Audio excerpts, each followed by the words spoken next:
Prontinho. Boa tarde, gente. Então, me chamo Yuri Nassar, sou residente de hematologia e hemoterapia e vou apresentar esse artigo que foi publicado no New English em 2017. É um artigo que ele aborda as estratégias restritivas ou liberais quanto à transfusão de células vermelhas, né, ou concentrados de hemácias em pacientes submetidos a cirurgias cardíacas. Iniciando a discussão, o artigo ele tem como principal ponto evitar transfusões desnecessárias, né, e tentar estabelecer um limite seguro, né, transfusional para esses pacientes, né, já que a gente sabe que é um dos grandes problemas, né, que muitas vezes esses pacientes eles têm o excesso, né, ou quantidade exorbitante de transfusões. Então, o intuito principal desse artigo é isso, tentar avaliar se a estratégia restritiva, ela pelo menos não é inferior ou se tem benefício quando comparada a uma estratégia não restritiva transfusional. A cirurgia cardíaca é uma das cirurgias que tem uma maior demanda, né, por transfusão de hemácias. Desculpa pela minha voz estar um pouco resfriado, viu, gente? Então, essa cirurgia, naturalmente, há uma maior quantidade de transfusão nesses tipos de cirurgia. Isso é um dos principais, né, solicitantes aos bancos de sangue. E aí ele visa discutir isso. Será que essa abordagem restritiva ela tem um peso maior em termos de redução de mortalidade, de complicações, ou se essa estratégia de abordagem restritiva ela tem maior risco a esses pacientes com cirurgia cardíaca? Essa pergunta, né, ainda não tinha resposta com ensaios clínicos específicos. Os estudos que haviam descrito, né, esse tipo de população eram estudos que foram mais observacionais, estudos com um N muito pequeno.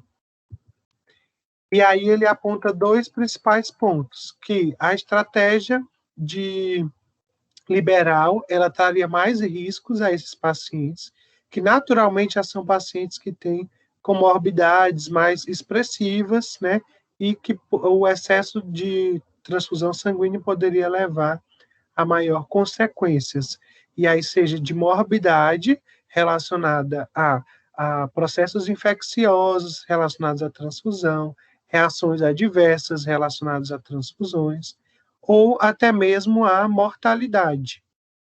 E o outro lado será que se eu adotar uma estratégia restritiva, esse paciente submetido à cirurgia cardíaca, ele vai acabar tendo uma anemia perioperatória, e essa anemia perioperatória levará ou intensificará outras complicações nesse paciente, como infarto agudo do miocárdio, acidente vascular encefálico, entre outras. Então, essa era a dúvida que pairava. A hipótese do estudo foi a seguinte: uma estratégia restritiva de transfusão aplicada no período perioperatório não seria inferior em termos de morbidade e mortalidade importante para uma abordagem liberal entre os pacientes submetidos à cirurgia cardíaca com risco moderado a alto de morte. Então, ele não avaliou os pacientes, né, com baixo risco durante o perioperatório. Os métodos, né, o estudo foi denominado de estudo TRICS, é um estudo que ele listou, né, vários requisitos de transfusão em cirurgia cardíaca, né? E aí tanto é que esse é o primeiro estudo dessa série de estudos TRICS, né? Esse é o TRICS 1 e tem o TRICS 2 e o TRICS 3, né, que foram continuações desse estudo. Ele foi um ensaio clínico randomizado, multicêntrico, que abordou mais de 70 centros em 19 países. Um estudo controlado, não cego, e que avaliou, né, O objetivo dele era realmente tentar, se essa estratégia restritiva não tinha inferioridade quando comparada a estratégias não restritivas liberais de transfusão de concentrados de hemácias em adultos. E aí ele também analisou um grupo muito específico, que foram aqueles submetidos à cirurgia cardíaca e que necessitaram de circulação extracorpórea e que tinham um risco de morte previsto de moderado a alto.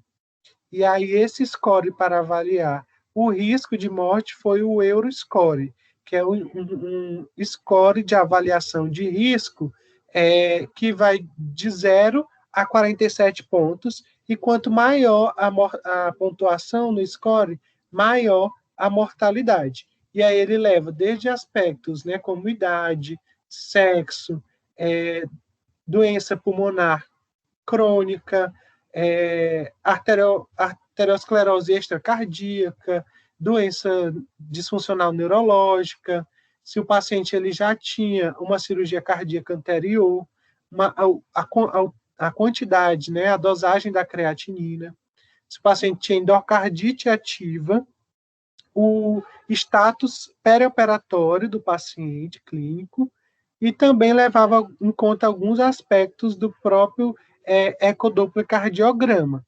E também ele leva em conta se a cirurgia ela foi uma cirurgia de emergência, se a cirurgia ela foi associada uma reperfusão, né, cardíaca miocárdica com outra operação, se a cirurgia ela teve abordagem, né, em aorta torácica, e se a cirurgia ela tinha um alto risco de ruptura septal. Os métodos, continuando, foi um estudo aprovado pelo Comitê de Ética em todos os centros participantes do estudo. Além disso, os pacientes eles foram randomizados em 2 grupos específicos. Um grupo, que é a seta em preto, foram aqueles pacientes que seriam adotadas as estratégias restritivas transfuncionais. Nesse grupo, os pacientes eles teriam uma abordagem de só transfundir quando a hemoglobina tivesse abaixo de 7,5 gramas por decilitro. Já o outro grupo, que é o grupo da estratégia liberal transfusional, ele tinha 2 pontos de corte. Aqueles pacientes que teriam pós-operatório em UTI, eles teriam uma abordagem de transfusional quando o paciente ele tivesse uma hemoglobina maior do que 9,5. Já se o paciente ele fosse ser conduzido no pós-operatório em ambiente de enfermaria, esse paciente ele poderia ser transfundido com hemoglobina maior que 8,5. O desfecho primário do estudo foi a morte por qualquer causa, infarto do miocárdio não fatal, acidente vascular cerebral, insuficiência renal aguda de início recente com necessidade de hemodiálise, ocorrendo durante a hospitalização, desde o dia, né, pré-cirúrgico até o 28º dia após a cirurgia. Qualquer um desses fatores que ocorresse dentro desses 28 dias foi listado. Então, os pacientes eles foram seguidos até o 28º dia pós-operatório da cirurgia cardíaca. Os desfechos secundários seriam a abordagem das transfusões de hemoderivados, e ele não se limitou apenas aos concentrados de hemácias, ele também colocou os outros hemocomponentes, tempo de internação em UTI e no hospital, tempo de duração de ventilação mecânica, se o paciente ele teve no pós-operatório em estado prolongado de baixo débito cardíaco, qualquer infecção, isquemia mesentérica, lesão renal aguda, convulsão, delírio e encefalopatia. Os resultados, né? Então, esses pacientes, eles foram selecionados, né? Essa randomização foi feita de janeiro de 2014 até março de 2017. Tirando as exclusões, um total de 5.092 pacientes eles foram submetidos à randomização nos 73 centros, né, do estudo dos 19 países incluídos.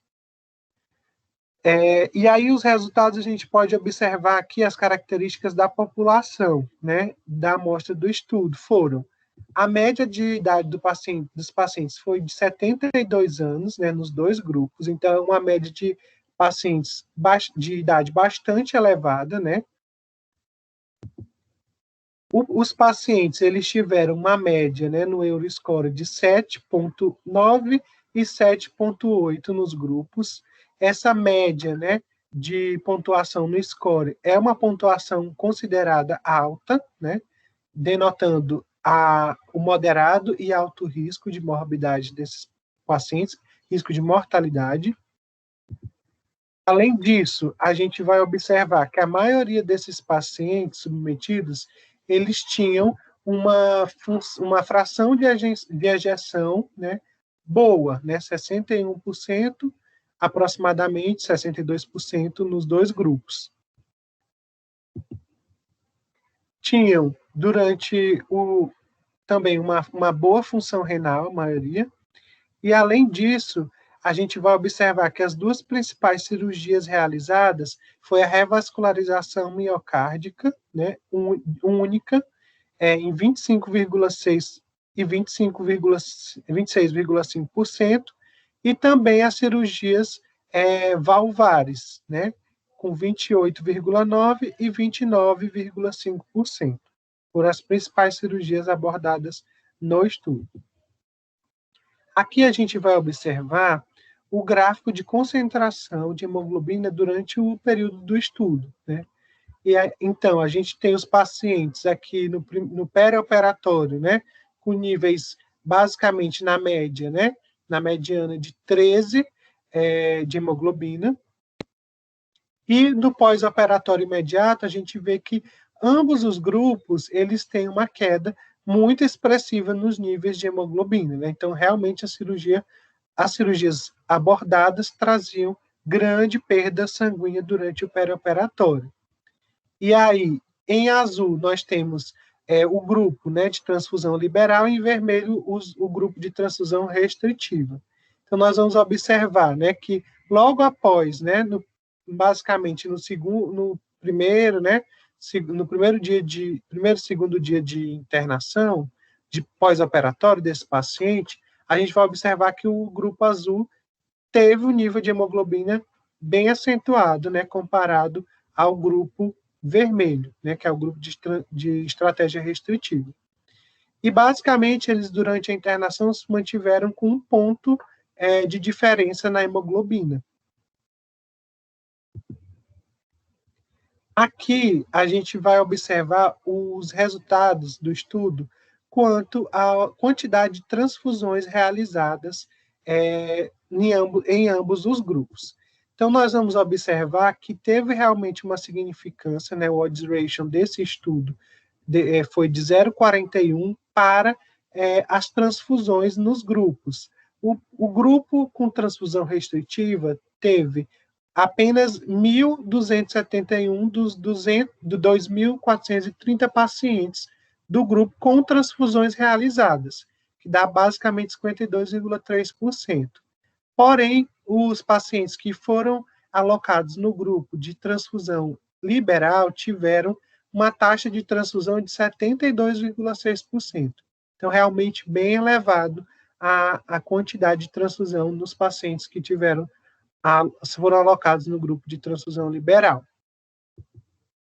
A média de transfusões nesses pacientes que receberam a transfusão, basicamente foi de 2 concentrados de hemácias nos pacientes que estavam no grupo de estratégia restritiva e 3 no de estratégia liberal. Continuando aqui com os resultados, nós vamos observar que, basicamente, né, os pacientes eles também não tiveram muita diferença quanto aos outros tipos de transfusão, né, de plasma, né, nem de plaquetas, nem de crioprecipitados. E o que a gente observa aqui nesse estudo é que os pacientes, né, que não receberam transfusão também tiveram bastante relevância significativa, né, nos dois grupos.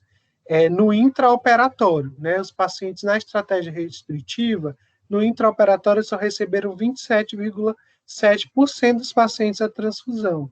Já os pacientes de estratégia liberal receberam praticamente metade do grupo, já receberam a transfusão no intraoperatório.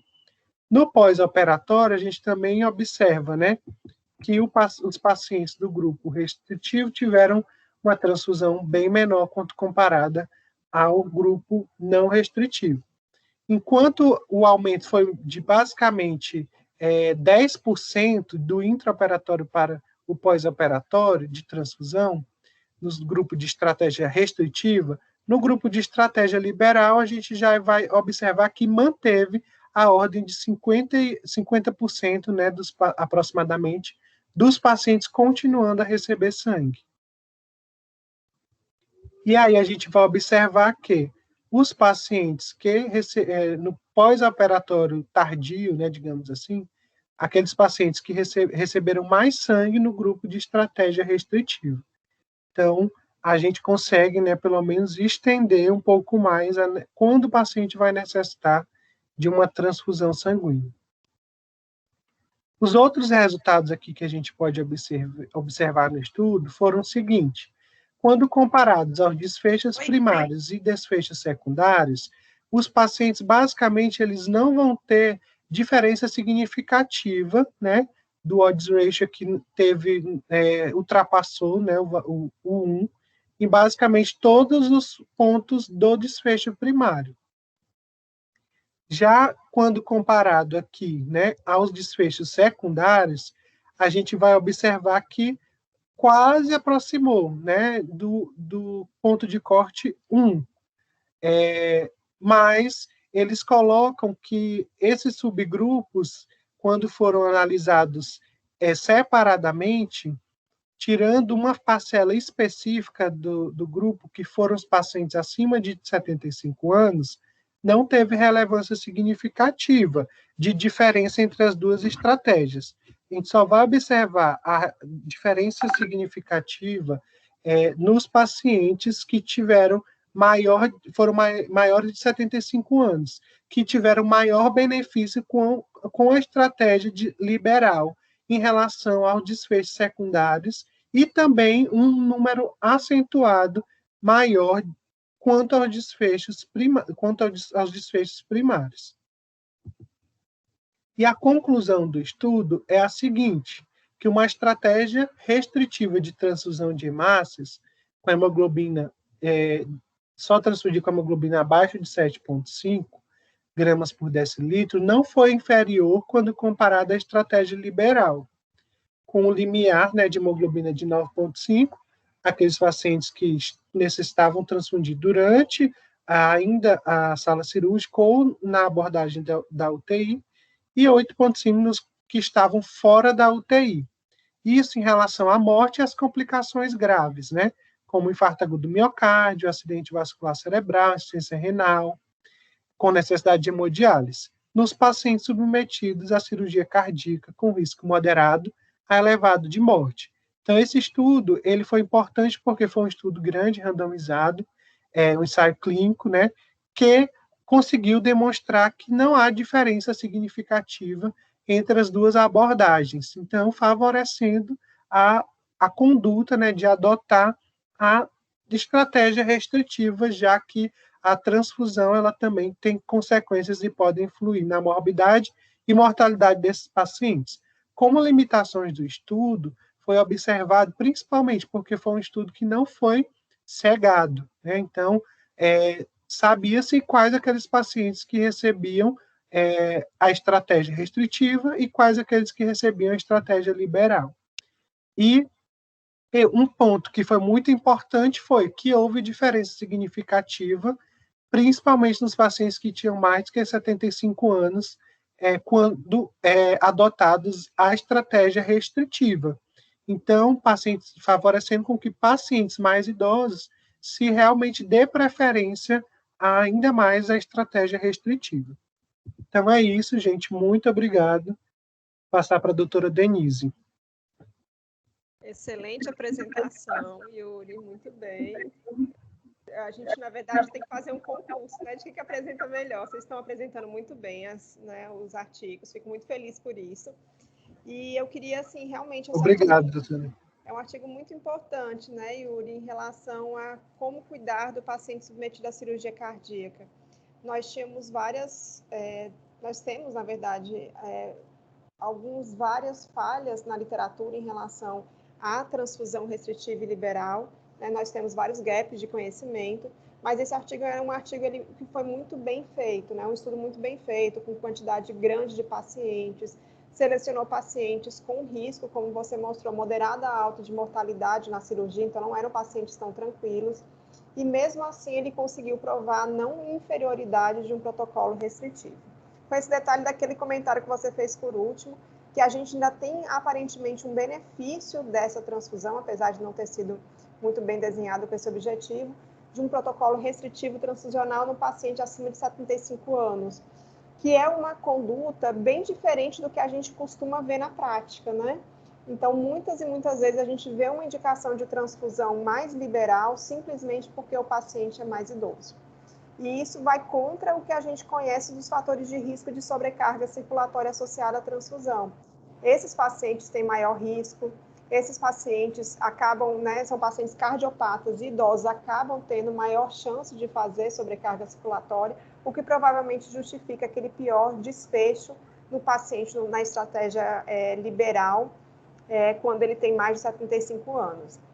E é um trabalho que eu acho que ele consegue embasar bem a nossa conduta hoje, né? Ele é um trabalho que mostra realmente que a gente não precisa ter medo de uma hemoglobina em torno de 7,5 para esses pacientes. Ele dividiu bem, fez um cuidado de uma prática, né, cultural de deixar uma hemoglobina mais alta no intraoperatório, uma hemoglobina um pouco mais alta ali na UTI pós-operatória, baixando um pouquinho para a enfermaria, contra um 7,5 em qualquer momento. Então, eu acho que ele realmente permite que a gente seja restritivo nesses pacientes e nos mostra que ser restritivo, como na grande maioria dos cenários, é tão bom quanto, ou talvez, né, pensando nas complicações da transfusão, melhor no paciente também submetido à cirurgia cardíaca. Na verdade, eu queria comentar isso, eu queria que quem tivesse aqui também discutisse um pouquinho, comentasse, porque eu acho que a gente tem conversado pouco, né, nessas reuniões. E eu queria saber, Franklin, Fabi e outros residentes, vamos comentar um pouquinho sobre essa nossa sessão, sobre esse artigo, o que vocês acharam, já conheciam o artigo?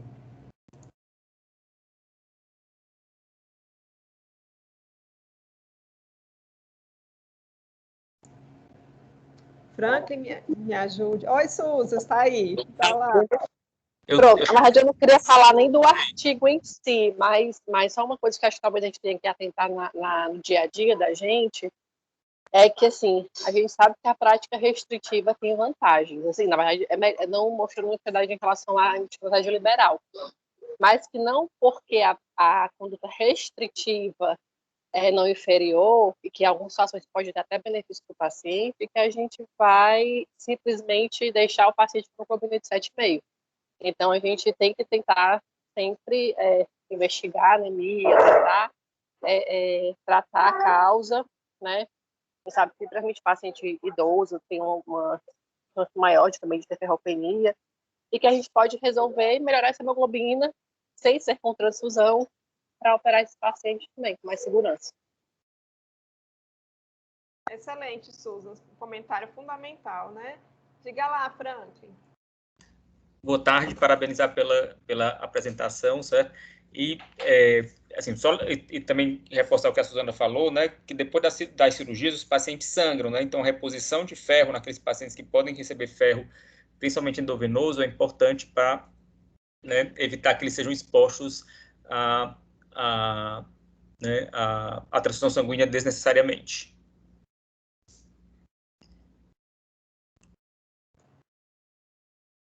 Quem mais? Vivi, Fabi. Doutora Denise, eu Oi, gostaria de fazer uma Daniel. pergunta que já foi até parcialmente respondida pelo Dr. Franklin. A gente já discutiu a questão da reposição de ferro em pacientes com anemia por perda sanguínea e que não tinham a contraindicação pelo paciente estar infectado. Mas a ECMO que é usada na cirurgia cardíaca, ela também não tem nenhum problema para repor ferro, esse é feito de rotina. Era mais sobre isso, questão de repor ferro no pós-operatório dessas cirurgias.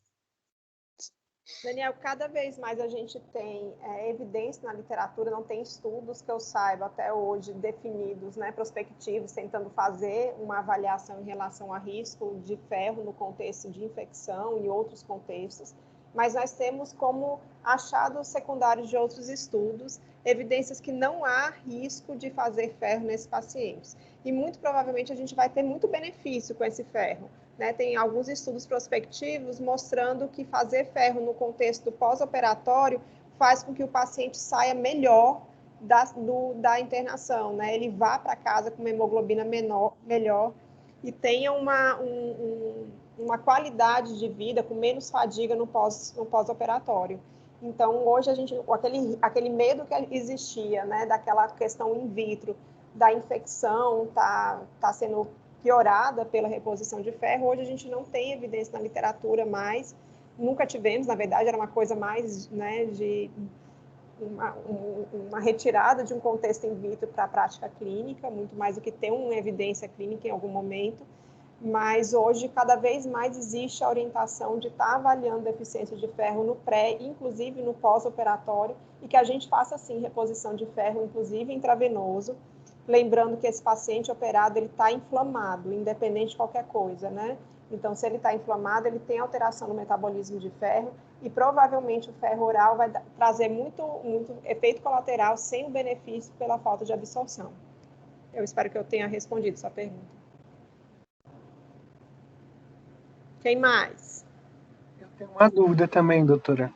Em relação à reposição de ferro nesses pacientes, por exemplo, eu não tenho a ferrocinética, mas eu tenho a hemoglobina pré e pós-operatória. Apenas por esse valor eu já posso iniciar a reposição ou necessariamente eu tenho que ter a ferrocinética? Não precisa, Yuri. É uma coisa que a gente sempre discute isso, né? A gente não espera que um paciente que tenha tido uma hemorragia grave tenha uma bioquímica do ferro, uma cinética do ferro alterada. Não deu tempo de alterar, né? Então, a gente não pode se basear no contexto de uma hemorragia aguda na bioquímica do ferro para decidir o tratamento.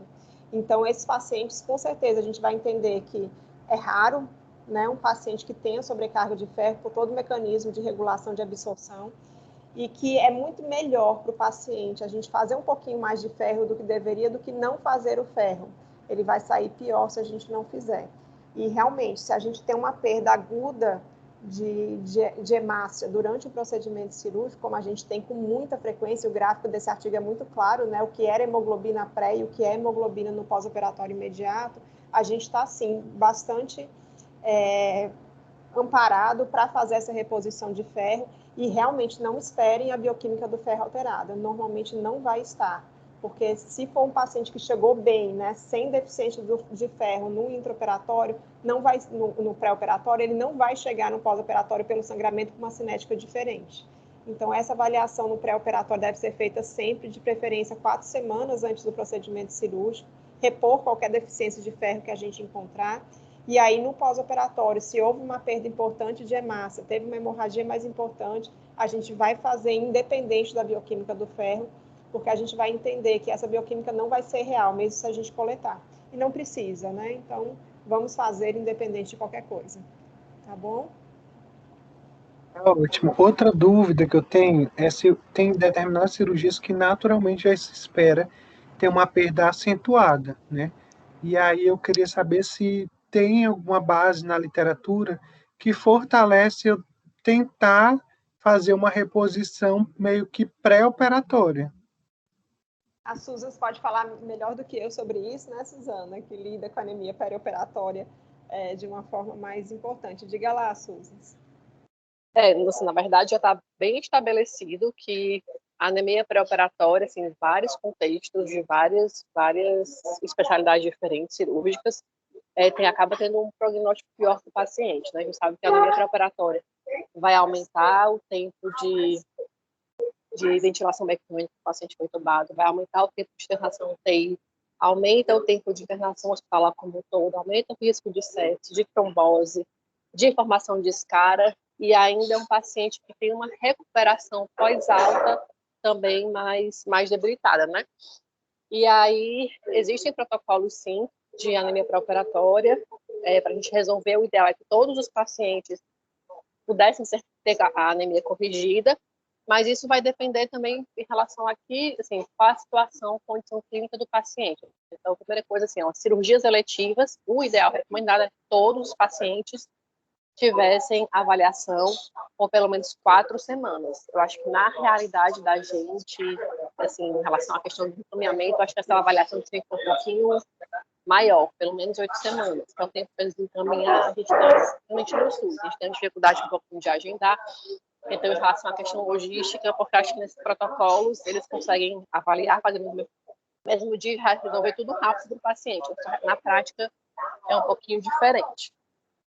E só que a gente tem também outros contextos que, assim, para a cirurgia cardíaca, acho que até poderia ficar de sugestão já ou da próxima sessão, que existe um protocolo para a cirurgia cardíaca naqueles pacientes que a gente não tem um tempo hábil de corrigir a anemia, que não consegue avaliar nesse tempo, e que também melhorou o desfecho do paciente. Mas o ideal é toda cirurgia letiva que a gente tiver condições, tentar identificar a anemia, se tem anemia, tratar. Aí qual seria o valor da hemoglobina?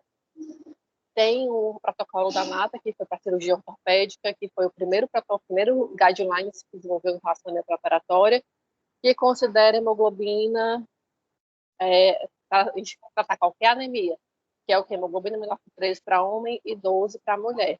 Mas já teve um outro artigo, até que o David apresentou, na época que ele era residente, e que já se considera, que eu acho que seja mais, até assim, para a gente considerar mesmo para cirurgias maiores, que é a hemoglobina de 13 para todo mundo, independente do gênero, porque eu vou fazer a mulher ou o homem, ao mesmo procedimento cirúrgico, tem o mesmo risco de perda, e a mulher geralmente tem uma volemia menor, então essa perda para ela pode ter um impacto maior.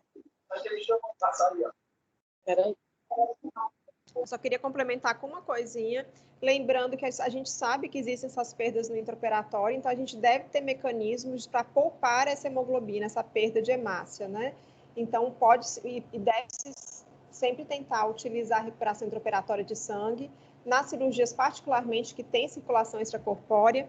A RIOS, ela não é tão efetiva nas cirurgias cardíacas sem circulação extracorpórea, e a gente pode fazer uma coisa bem mais simples, bem mais barata, e provavelmente mais eficiente, que é a sangria normovolêmica, né, para depois pegar aquela minha bolsa de sangue total, coletada na indução anestésica, para utilizar numa transfusão autóloga após o sangramento.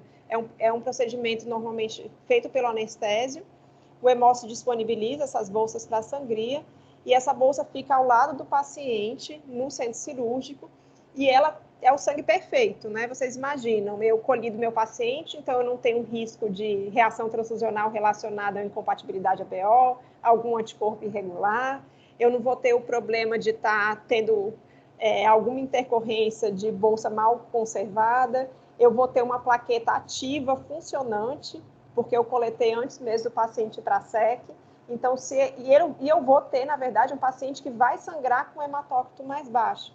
Então, quando ele sangra com hematócrito mais baixo, ele perde menos hemácia durante o sangramento, e depois eu faço uma transfusão dessa bolsa que eu deixei ali à beira do leito, pregadinho no meu paciente, com o sangue dele. Então, isso a gente faz, é feito de rotina pelo anestésio em vários hospitais, o HU, inclusive, trabalha dessa forma, e é uma prática extremamente recomendada, né? E tem, além da sangria normovolêmica, a possibilidade de fazer a recuperação intraoperatória, que é uma das práticas de PBM que o hemócio já tem há décadas. Franklin, quer falar?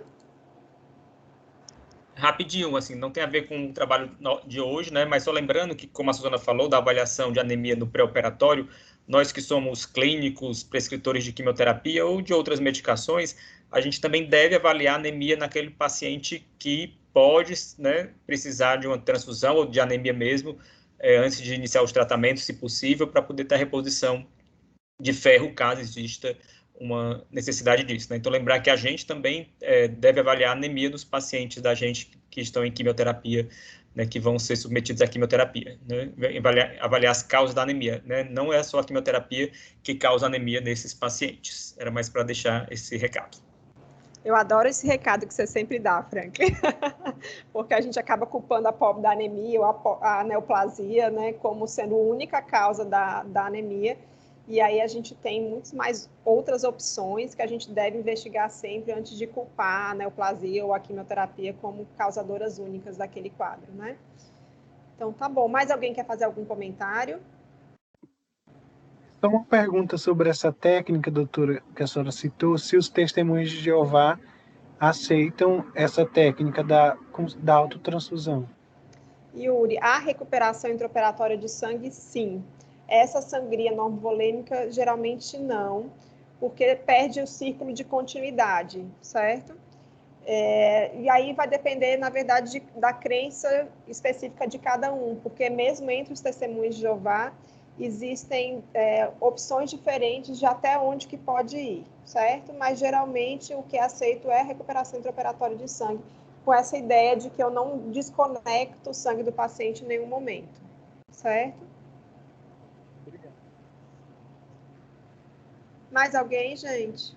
A hemodiluição, Então, você tá pode bom. fazer Yuri, muito obrigada de novo, foi excelente apresentação. Semana que vem... Denise, a Luciana está falando. A Luciana estava comentando alguma coisa. Quem? A chefe, a doutora Luciana. Jura? Oi, chefe, desculpa, não te ouvi. Não. É porque, dependendo do anestesia, assim, você pode adaptar essa técnica de hemodiluição não volêmica para o testemunho de Jeová também, mantendo um gotejamento, você não separa a bolsa, mantém um gotejamento, isso pode ser feito quando for uma alternativa, né? O problema da hemodiluição normovolêmica é que também você tem que ter um hematócrito acima de 30, né? Uma hemoglobina boa, para você poder fazer a coleta. Mas é uma coisa super fácil de fazer, mas é preciso ter também uma organização dentro do centro cirúrgico. A bolsa não pode sair da sala, né? Você tem que ter toda uma etiqueta específica para essa bolsa. E uma das dificuldades que o pessoal de anestesia fala é que a bolsa que a gente usa, ela vem com agulha, né? Então, eles têm que cortar, fazer umas gambiarras para poder fazer a coleta, porque normalmente esse paciente está já com acesso, esse paciente não tem aquele acesso tão bom para coletar com a agulha que a gente usa, né? Então, isso é uma dificuldade, e aí o pessoal de anestesia tem que dar um jeito em como o sangue vai entrar na bolsa, né? Para adaptar, porque a gente não tem uma bolsa para esse tipo de coleta. Perfeito, chefe. Mais alguém, gente? Não? Então, tá bom. Semana que vem é o congresso do ISBT. A Luani, que vai ficar aqui com vocês. Franca, você vai participar do congresso? Não? Então, o Frank vai estar aqui com vocês também, mas eu vou estar aproveitando. E aí a Luani passa um artigo para ser discutido, então. Tá bom? Gente, obrigada e até a próxima. Tchau, tchau.